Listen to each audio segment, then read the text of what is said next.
ang una ko naisip kaya siguro boss Ninong to, bigatin to. Kasi 'di ba pag boss ang tawag, uy boss, 'di ba? Right. Let's G. What's up guys? Welcome back to Kapakpak Talk. So our guest for today, walang iba kundi si Boss Ninong! Boss Ninong TV mga idol. Yay! So alam niyo ba guys, pinilit ko pa si Boss Ninong. Hindi ko alam kung nahihiya ba siya o ayaw niya magpa-interview. Medyo nahiya na kasi ako ngayon sa pag may mag-interview sa akin.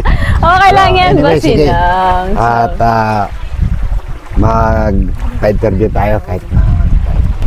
alright, so ayan, si Boss Ninong. Boss Ninong, ito talagang curious ako kaya gusto kitang ma-interview. Bakit Boss Ninong yung tawag sa'yo? Yung sa organisasyon kasi namin, nandun yung parang ako yung naging godfather ba? Ninong dito sa yung ninong naman kasi siyempre yung mga inaanak mo dyan, look out mo na yun para makita mo sila na yung mag-guide mo sila sa maganda yung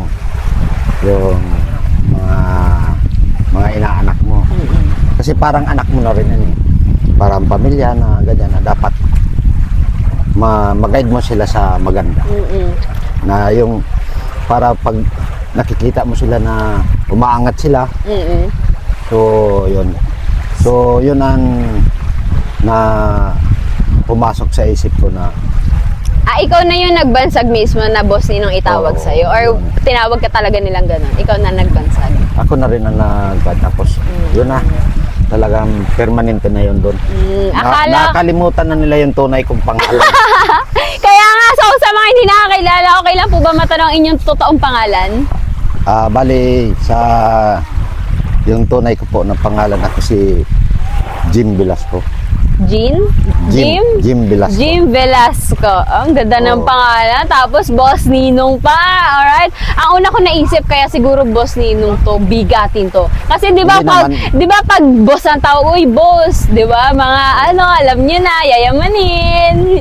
Hindi naman, wala din naman tayo. Kumbaga sa level lang tayo. Level lang ako sa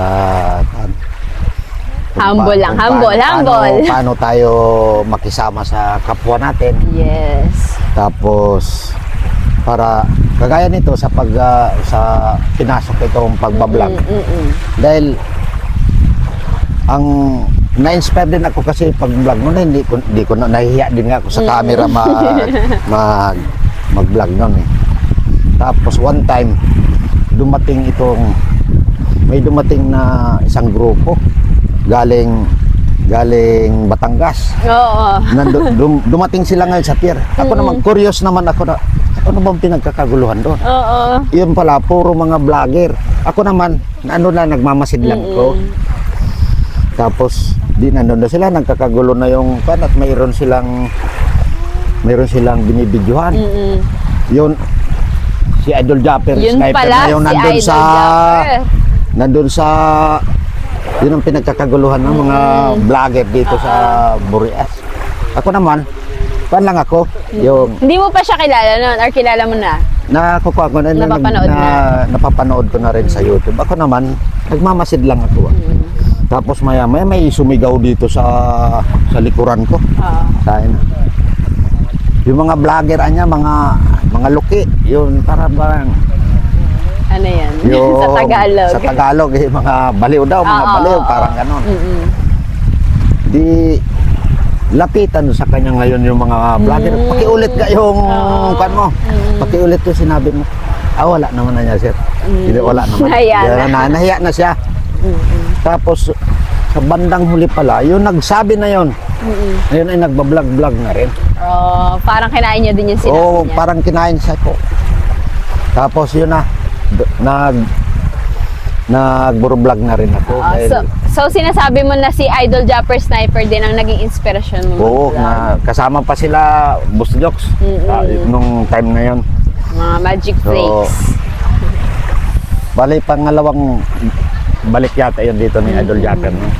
So tama ba pagkakarinig ko, Boss Ninong, na napasali ka na din dati sa challenge? Oh, last year napasali na ako sa ano ba yung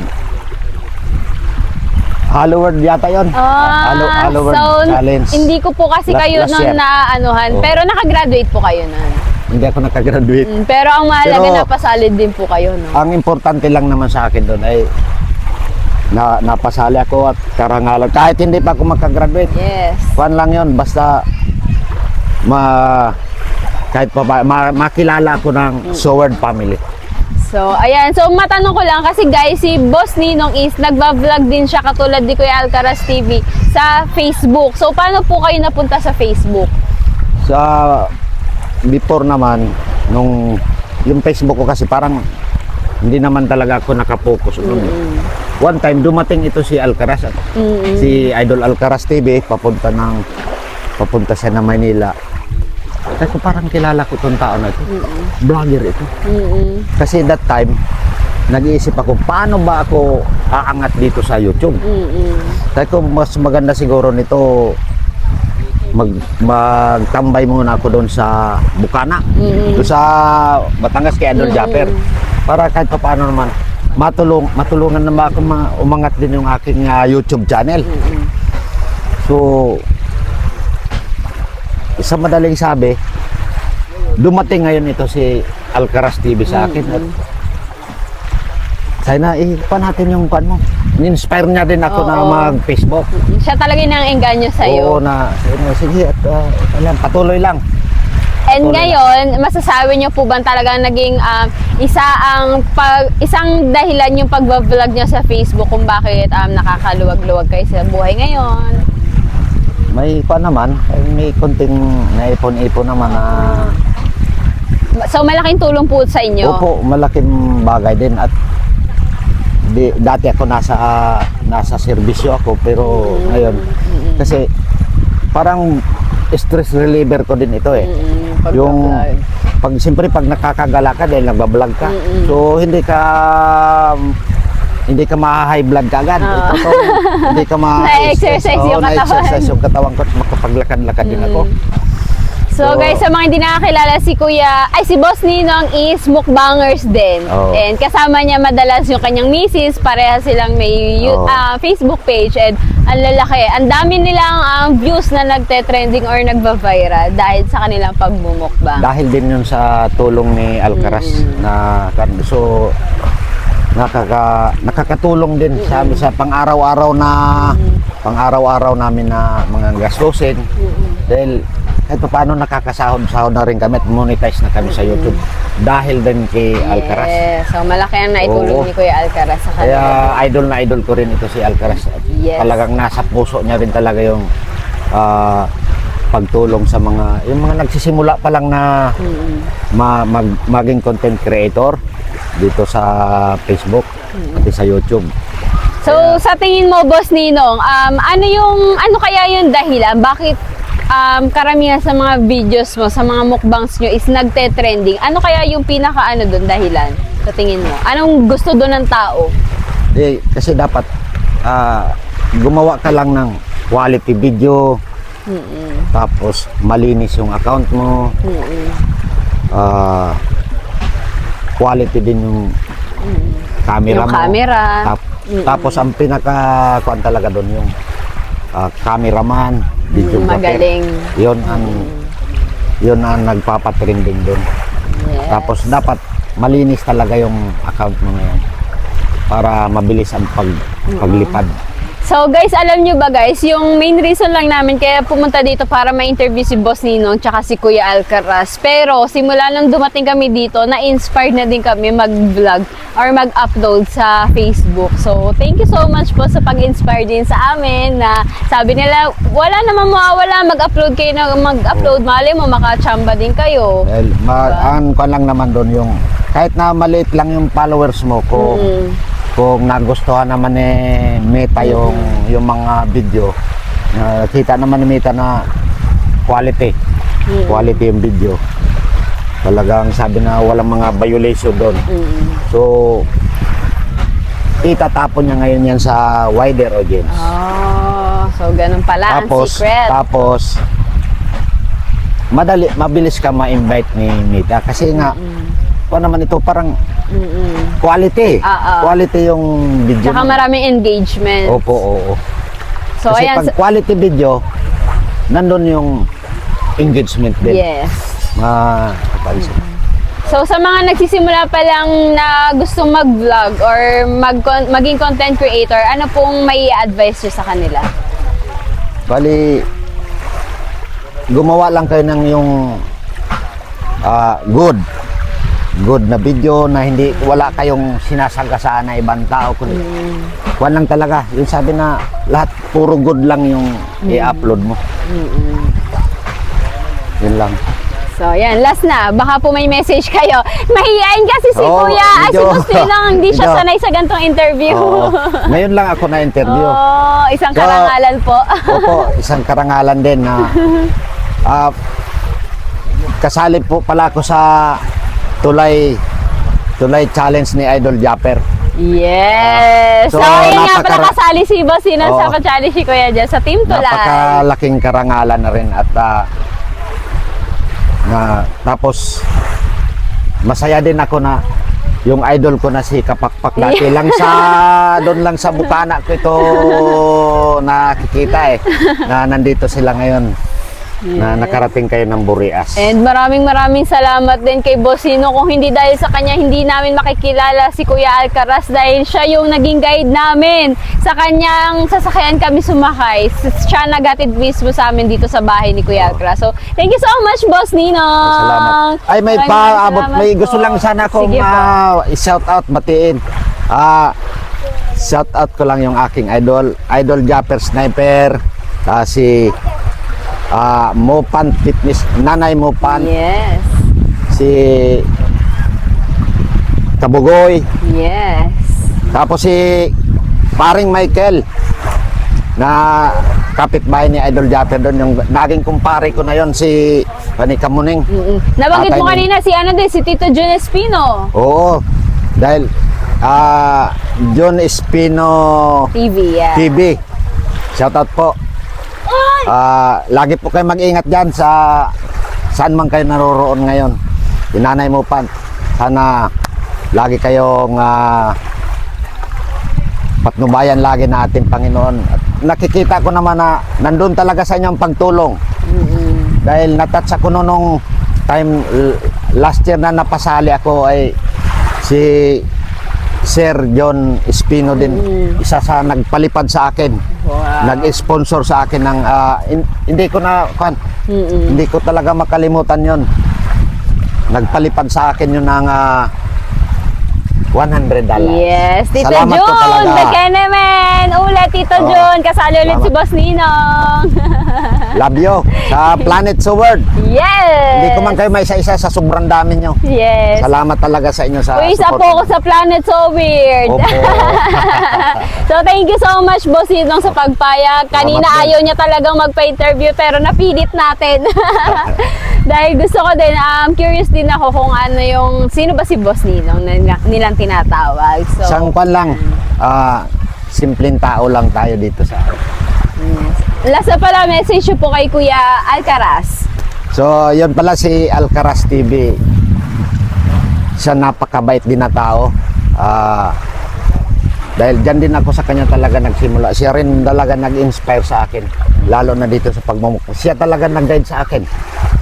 Na, ano nga, inabot ko na rin ngayon. May 106,000 followers na rin po ako ngayon. At medyo sumasahod na rin po tayo ng pakunti-kunti. Pero at least nakakatulong na po yon. Pakunti-kunti, pero yung mga kwento niya kanina, ang lalaki na mapapasana all ka na lang. Hindi naman. Pakunti-unti pa yun Alam yan. Halimbawa man, pagdating ng araw na medyo makaluwag-luwag din ako, yun naman na itutulong ko rin yun eh. Yes. Itutulong ko rin yun sa yung mga walang-wala dito. Lalo na yung mga senior citizen dito na nag-iipon lang ako ng bangko at ako'y magcha-charity. Dahil dati rin ako sa charity din ako eh. Charity vlogger din ako noon. Doon ako nagsimula eh. Shout out pala din kay Kabarbers na isa rin sa nag-inspire sa akin na mag-vlog ako sa YouTube noon. Dahil talagang talaga hindi rin talaga ako dito sa pag-YouTube na ito. Pero dahil kay Kabarbers din na nag-inspire sa akin, na Boss Ninong mag-vlog ka. At wala nga akong alam dyan eh. Nahiya ako mag-vlog.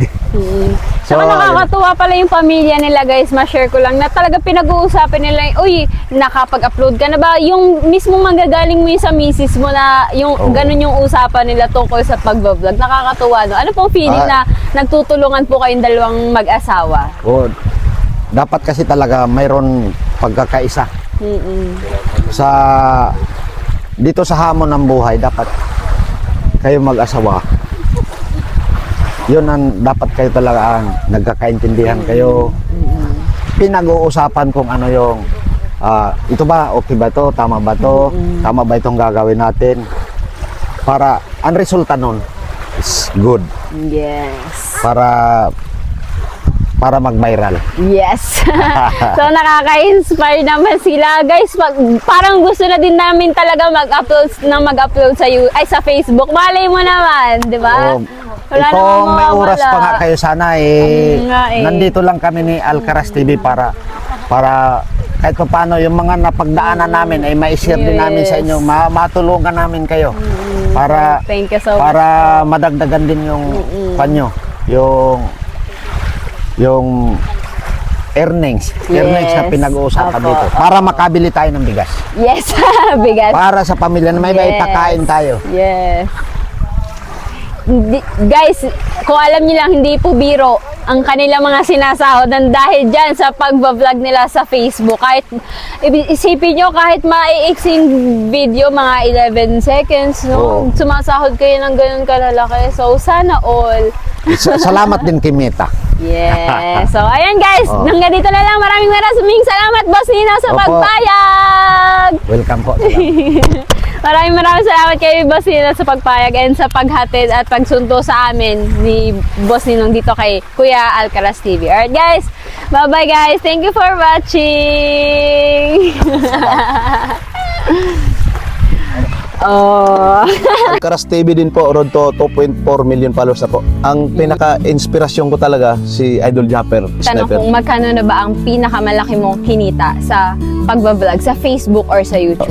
Medyo malaki ang kinita ko sa Facebook, pero bilang isang content creator, kailangan maging matatag ka at may pananalig sa itaas. Magpapanggap ka lang sa social media na kunwari mabait ka, tapos sa likod ng camera pala ay napaka hindi magandang ugali mo. Huwag mo na subukan mag-social. Pwede mo din namang hindi sagutin, Kuya Joel. Pwede mo ding sagutin para sa mga curious katulad ko. So, pwede ko po bang maitanong kung magkano na ba ang pinakamalaki mong kinita sa pagbablog sa Facebook or sa YouTube? Medyo malaki ang kinita ko sa Facebook, pero hindi ko lang pwedeng sabihin. Hindi ko lang talaga sinasabi. Ay. Yun lang. Sige po. Pero ngayon, kasali ka sa kapag nalampasan mo yung first round sa pa-challenge si Kuya Jeff, malalaman na ng mga viewers yung sasahurin mo sa YouTube. Okay ka lang ba doon? Okay ako sa YouTube. Okay ako sa pa-challenge sa YouTube. Kasi karangalan ko nga yun na makasali sa challenge .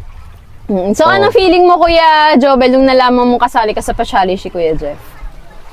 Sobrang saya kasi una-una, pinangarap ko lang yan noon na makasali sa challenge or makita man lang si Idol Japper. Pero totally, last year, nakita ko na po talaga si Idol Japper Sniper. Saludo ako, napakabait ni Idol Japper Sniper. So, surprise lang na. Bigal pa na! 2, 3, go! Happy birthday! Happy birthday to you! Happy birthday to you! Happy birthday! Happy birthday! Happy birthday to you! Happy birthday to you! Happy birthday! Picture. You belong to the zoo! Wish mo na! Na-surprise ka! Hindi na huminga! Bilisan nyo! Maganda! Wala ka kaya ng cake na yan! Ay, laway! Yan!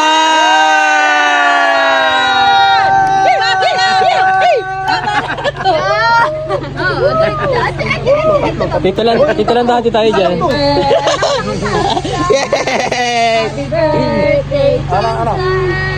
Blow! Blow! More! More! More! Blow! Tago mo yun, oh. Salo